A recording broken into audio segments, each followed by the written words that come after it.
اور یہ ایک اہم بات آپ کو میں بتانا چاہتا ہوں، وہ یہ ہے کہ المستدرک علی الصحیحین کتاب ہے، ٹاپ کی کتاب اہل سنت کی، ان کتاب کا عالم علامہ حاکم نیشاپوری، وہ اپنی کتاب المستدرک علی الصحیحین میں لکھتے ہیں، جلد نمبر 3 صفحہ نمبر 550، اس میں لکھتے ہیں کہ قد تواترت الاخبار ان فاطمہ بنت اسد والدت امیر المؤمنین علی بن ابی طالب کرم اللہ وجہہ فی جوف الکعبہ، کہ متواتر خبریں ہیں، متواتر حدیثیں ہیں، متواتر خبریں ہیں کہ فاطمہ بنت اسد نے امیر المؤمنین علی بن ابی طالب کو کعبے کے اندر جنا، یعنی کعبے کے اندر جنم دیا، کعبے کے اندر ان کی امام علیہ السلام کی ولادت ہوئی۔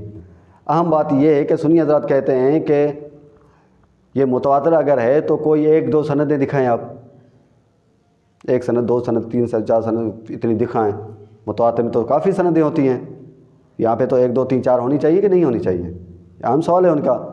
تو جواب یہ ہے کہ یہ سوال آپ ہم سے کیوں کرتے ہیں؟ یہ آپ اپنے عالم سے کریں۔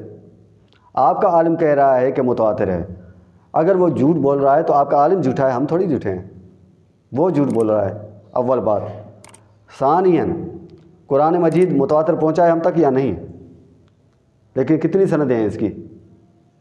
کوئی ایک پورے قرآن کی کوئی ایک سند لے آئیں، ہے؟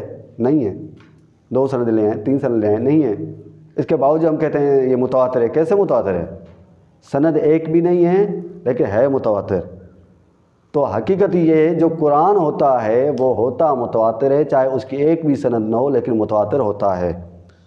وہ الگ بات ہے کہ وہ صامت قرآن ہے، سند نہیں ہے، پھر بھی متواتر ہے، اور یہ ناطق قرآن ہے، سند نہیں ہے تو بھی متواتر ہے۔